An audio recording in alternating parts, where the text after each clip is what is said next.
Hello दोस्तों, आज हम इस वीडियो में बात करेंगे एयरपोर्ट्स अथॉरिटी ऑफ इंडिया के द्वारा जो रिक्रूटमेंट का एडवर्टाइजमेंट निकाला गया है उसके बारे में। ठीक है, ये recruitment of junior executive air traffic control in airports authority of India AAI में जूनियर एग्जीक्यूटिव के ATC के पोस्ट पे जो है से एडवर्टाइजमेंट निकाला गया है। एयरपोर्ट्स अथॉरिटी ऑफ इंडिया की तरफ से निकाला गया है। इसके बारे में हम लोग सारा जानकारी इस वीडियो में हम देखेंगे कि इसका कितना सीट पे वैकेंसी है, इसके लिए क्या क्या एलिजिबिलिटी क्राइटेरिया होगा, कौन कौन से बच्चे इसे भर सकते हैं, कितना फ़ी होगा और इसका क्या पक्ष होगा, कितना सैलरी होगा, ये सारी बातें इस वीडियो में हम लोग जानेंगे। तो आगे देखते हैं हम लोग पहले जनरल इन्फॉर्मेशन एंड वैकेंसीज़ के बारे में पहले देख लेते हैं। एयरपोर्ट्स अथॉरिटी ऑफ इंडिया के द्वारा निकाले, मैंने अभी तुरंत बताया आपको। AAI जो एयरपोर्ट्स अथॉरिटी ऑफ इंडिया उसके द्वारा निकाला गया है। पब्लिक सेक्टर एंटरप्राइज है, जो कि आपको पता होगा AAI जो है पब्लिक सेक्टर एंटरप्राइज है। यहाँ पे हम लोग पोस्ट वगैरह के बारे में बात कर लेते हैं। तो पोस्ट का नाम जूनियर एग्जीक्यूटिव है एयर ट्रैफिक कंट्रोल ATC में जो होता है उसमें जूनियर एग्जीक्यूटिव के पद पे है पोस्ट का नाम। टोटल 496 टोटल पोस्ट का निकाला गया रिक्रूटमेंट के लिए। उसमें अनरिजर्व्ड 199 है, 199 अनरिजर्व्ड है। EWS 49, EWS मतलब 49 है। OBC 140 जो कि नॉन क्रिमिनल के होंगे उनके लिए 140, और SC कैटेगरी के लिए 75, और SC कैटेगरी के लिए ST के लिए 33, और PWD के लिए भी मतलब 5 ठो जो है से यहाँ पे वैकेंसी है। तो यहाँ पे आप देख सकते हैं, इसे पूरा डिटेल दिया हुआ है। ये आप इसको मैं नोटिफिकेशन का लिंक डिस्क्रिप्शन में दे दूंगा, एक बार पढ़ जरूर लीजिएगा, देख लीजिए। वैसे मैं यहाँ सारी चीज़ें A to Z जो भी इम्पोर्टेंट चीज़ें हैं सारी चीज़ें मैं यहाँ पे बता दूँगा आपको। सब उसके बाद आते हैं हम लोग कि किस पोस्ट के लिए कौन से लोग सूटेबल होंगे। तो यहाँ पे कुछ PWD लोगों के लिए या फिर जो एसिड अटैक का विक्टिम्स वगैरह हैं उनके लिए कुछ दी गई हैं, तो वो एक बार देख सकते हैं। ठीक है, यहाँ पे एजुकेशन और क्वालिफिकेशन की और बात करते हैं। जूनियर एग्जीक्यूटिव जो एयर ट्रैफिक कंट्रोल के लिए होता है उसके लिए full time regular bachelors degree होना चाहिए of 3 years BSc with physics and mathematics. मतलब BSc आपका होना चाहिए रेगुलर, वो भी 3 साल का। उससे फिजिक्स और मैथमेटिक्स आपका होना चाहिए। ठीक है, फिजिक्स और मैथ्स होना चाहिए, या फिर आपके पास BE होना चाहिए, बैचलर इन इंजीनियरिंग। किसी भी डिसिप्लिन में फिजिक्स और मैथमेटिक्स मतलब उसमें किसी एक सेमेस्टर में आपका सब्जेक्ट होना चाहिए। ठीक है, जो मतलब एक ठो सब्जेक्ट होना चाहिए फिजिक्स और मैथमेटिक्स किसी एक भी सेमेस्टर में। ठीक है, और जो इंजीनियरिंग का होता है उसमें सेमेस्टर होता है दोस्तों, वैसे ही बीटेक में भी होता है, तो वो सब फिजिक्स और मैथ्स होना चाहिए एक किसी सेमेस्टर में आपका कम से कम होना चाहिए। इसमें मिनिमम प्रोफिशिएंसी ऑफ इंग्लिश मांगता है, spoken and written English of level of 10+2 मतलब 12th लेवल तक का आपको, मतलब 12th में आपको इंग्लिश सब्जेक्ट होना चाहिए एग्ज़ाम के समय। ठीक है, और उसमें पास होना चाहिए, तो उसको मतलब मिनिमम प्रोफिशिएंसी बोला जाता है।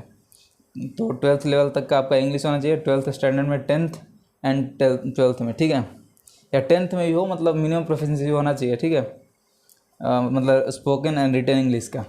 आगे हम लोग देखते हैं डिग्री शुड बी मतलब यूनिवर्सिटी जो कि इंडिया से रिकॉग्नाइज्ड हो गवर्नमेंट ऑफ इंडिया के द्वारा। तो ये तो ऑब्वियसली रिकॉग्नाइज्ड यूनिवर्सिटी से आप लोगों के पास डिग्री होगा। और परसेंटेज के लिए पास मार्क्स और इक्विवेलेंट ऑफ बैचलर्स डिग्री, तो पास मार्क्स होना चाहिए, और बैचलर डिग्री का जो इक्विवेलेंट मतलब पास आप होने चाहिए जो भी आपका सब्जेक्ट लिया है आपने डिग्री के समय। और फिर बीटेक BSc वगैरह ये तो मैंने आपको बता ही दिया, ये होना चाहिए। और आगे देखते हैं एज लिमिट एंड रिलैक्सेशन के लिए कुछ देख लेते हैं। एज लिमिट जो है मैक्सिमम एज 27 ईयर से 27 साल होना चाहिए आपका मैक्सिमम एज, सबसे अधिक मतलब 27 साल होना चाहिए। 30/11/2023 तक, 30 नवंबर तक आपका जो है 27 साल होना चाहिए, उससे ज़्यादा नहीं। ठीक है, उससे कम ही होना चाहिए, वो मैक्सिमम है। रिलैक्सेशन के बारे में यहाँ पर बोला गया है कि 5 ईयर जो है SC ST कैटेगरी के लिए कैंडिडेट्स के लिए है, 3 साल OBC के लिए जो नॉन क्रिमिनल है NCL OBC NCL के जो लोग हैं 3 साल के लिए, उनके लिए अगर जिनके पास सर्टिफिकेट नहीं OBC NCL का है तो मैं यहाँ पे आई बटन पे दे रहा हूँ आपको, उस वीडियो को देख लीजिएगा। हमने बहुत अच्छे तरीके से उसमें समझाया है कि कैसे क्या डालना है। उसमें बहुत सारे लोग प्रॉब्लम भी होता है, कितना आई वगैरह डालना होता है, तो उसके लिए मैंने बनाया है वीडियो जो आई बटन पर अभी आपको दिख रहा होगा। आगे जो PWD के कैंडिडेट्स हैं, ठीक है, तो 10 ईयर्स उनके लिए जो है से रिलैक्सेशन रखा गया है। ठीक है, उनके लिए कुछ और चीज़ें देखी जाती है कि कितनी डिसेबिलिटी है और सारी उनका सर्टिफिकेट होता है तो वो दिखाना पड़ता है। ठीक है, 30/11/2023 तक, 30 नवंबर तक। ये जो भी मैंने एज के बारे में बात की, ये 30 नवंबर 2023 तक की बातें की। जैसे 5 ईयर SC/ST के लिए, 3 साल OBC NCL के लिए और 10 साल PWBD कैंडिडेट्स के लिए, ठीक है। और 27 साल मैक्सिमम एज होना चाहिए जनरल, ठीक है, जनरली 27 साल होना चाहिए। और एक्स सर्विसमैन के लिए एज रिलैक्सेशन वगैरह उनको जो होंगे उनको खुद ही ये सारी चीज़ें पता होंगी। एक्स सर्विस के लिए वो issued from time to time, जो गवर्नमेंट ऑफ इंडिया के द्वारा इशू किया जाता है। और date of birth as recorded in the matric, जो आपका मैट्रिक के सर्टिफिकेट पे या फिर 12th के सर्टिफिकेट पे होगा वही डेट ऑफ बर्थ मान होगा, ठीक है। वही चीज़ यहाँ भरना भी है और किसी भी डॉक्यूमेंट में वही डालना चाहिए मैट्रिक पे जो आपका दिया हुआ होता है, क्योंकि वही सबसे सटीक माना जाता है, ठीक है। अब यहाँ इंपॉर्टेंट डेट्स की बात करते हैं तो ऑनलाइन एप्लीकेशन 1 नवंबर से शुरू होगा, 1/11/2023 से 1 नवंबर से शुरू होने वाला है और फिर 30 नवंबर तक चलेगा, ठीक है। तो वैसे मैं फॉर्म जब शुरू हो जाए तो मैं फॉर्म फिल करने का भी आपको एक वीडियो अपलोड कर दूंगा। आप बस चैनल को सब्सक्राइब कर दीजिए और नोटिफिकेशन ऑन कर दीजिए, आपको पता चल जाएगा कब से। लेकिन यहाँ पे वैसे 1 तारीख से शुरू होना है, 1 नवंबर से, और 30 नवंबर 2023 को ख़त्म हो जाएगा, जैसे last date of online application. इसमें यही अभी मतलब दिया हुआ है।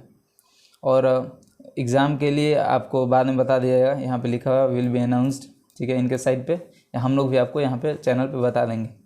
रिम्यूनरेशन के बारे में जो पे स्केल वगैरह है, ठीक है, तो उसके बारे में जूनियर एग्जीक्यूटिव का ग्रुप बी का है, तो इसमें 40,000 मतलब शुरुआती होता है, ठीक है। 3% इंक्रीमेंट के साथ अगर एक ही पोस्ट लगेगा तो 1,40,000 तक जाता है, ठीक है। बट इसमें प्रमोशन वगैरह होता है तो और बढ़ जाता है। और कुछ पक्स वगैरह भी हैं, जैसे बेसिक पे तो मिलेगा ही, डियरनेस अलाउंस मिलेगा, ठीक है।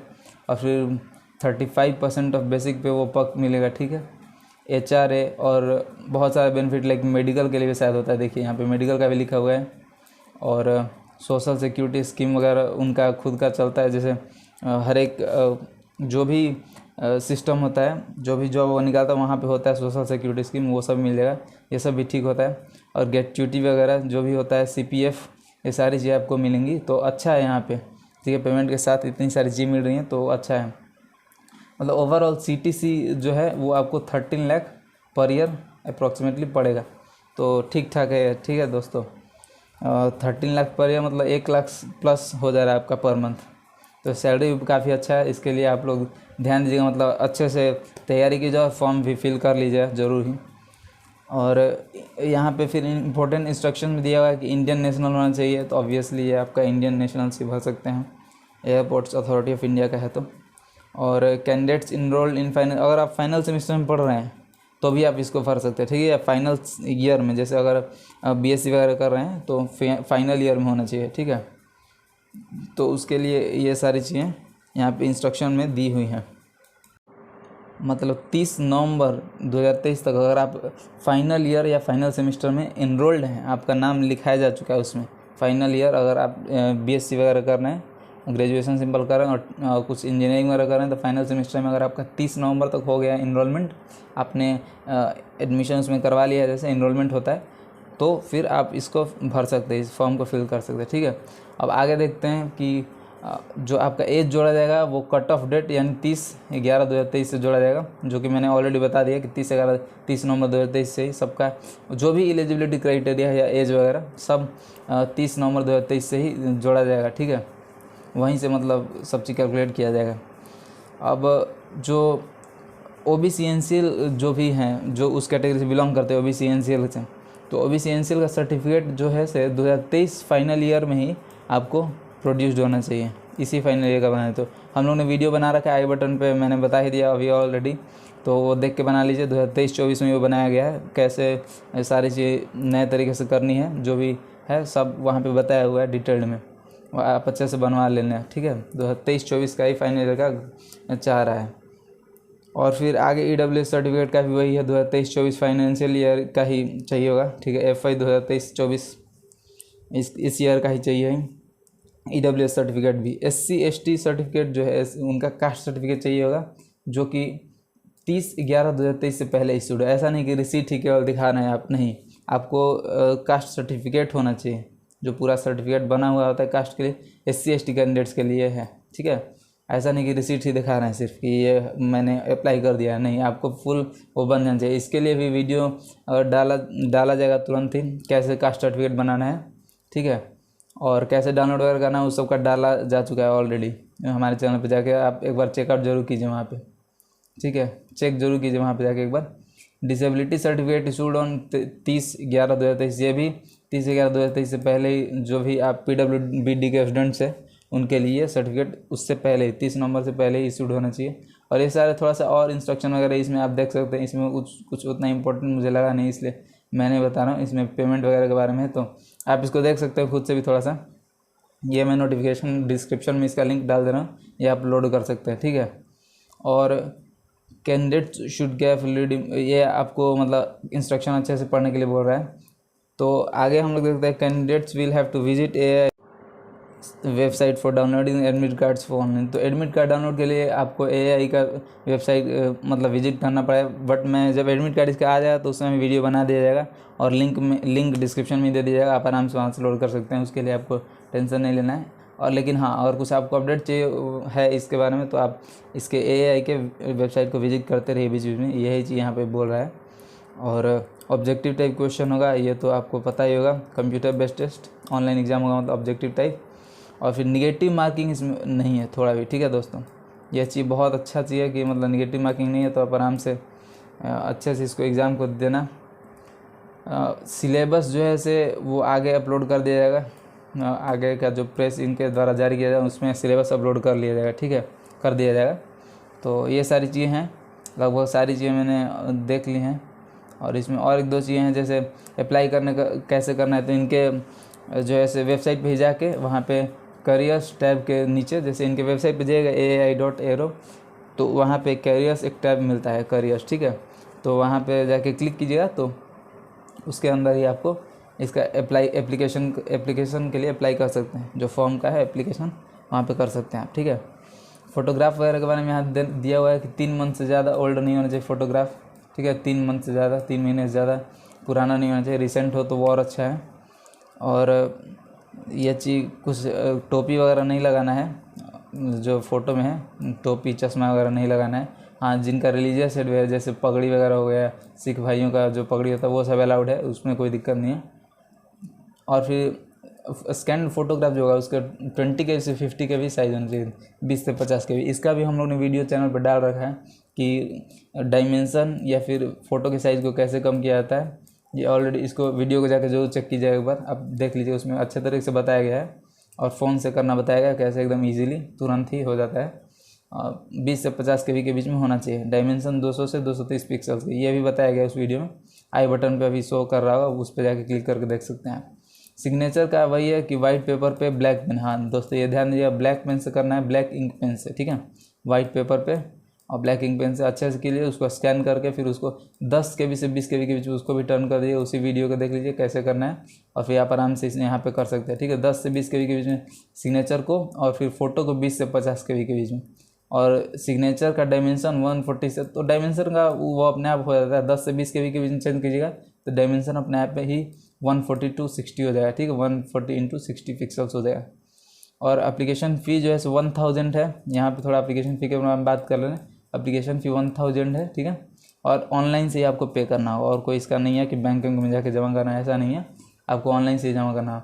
और SC ST और PWD कैंडिडेट्स के लिए, या फिर जो अप्रेंटिस हैं AI में ही ऑलरेडी, जो एयरपोर्ट्स अथॉरिटी ऑफ इंडिया में अप्रेंटिसशिप कर चुके हैं 1 साल के लिए, उनके लिए, और SC ST PWD कैंडिडेट्स के लिए, और फिर फीमेल कैंडिडेट्स के लिए, तो उनके लिए फ़ी कुछ भी नहीं है, ठीक है, ये ध्यान देना। फीमेल के लिए देखिए, जो भी मतलब लड़कियां हैं, और SC ST कैंडिडेट्स के लिए, PWD के लिए, और जो अप्रेंटिस हैं AI में ऑलरेडी मतलब एयरपोर्ट्स अथॉरिटी ऑफ इंडिया में, तो उनके लिए तो नहीं लगेगा, ठीक है, इन सब लोगों के लिए फ़ी कोई नहीं है। और बाकी जो है उनके लिए 1000 फ़ी है। यहाँ तक मैंने सारी चीज़ों के बारे में बात कर दी है। तो ठीक है दोस्तों, और भी, और आपके इसको रिलेटेड कुछ भी जानकारी चाहिए, या फिर और किसी भी चीज़ के रिलेटेड, फॉर्म वगैरह के, एप्लीकेशन वगैरह के रिलेटेड कुछ भी जानकारी चाहिए, आप हमें ज़रूर इन्फॉर्म करें, उसके बारे में हम लोग को कमेंट में बताइए, उसके पर हम लोग वीडियो बनाएंगे अच्छे से डिटेल समझा कर। और भी कोई दिक्कत हो तो कमेंट्स में ज़रूर पूछिए, उसका जवाब तुरंत से तुरंत हम लोग देंगे, ठीक है। थैंक यू दोस्तों, subscribe our channel, like and share this video. Thank you.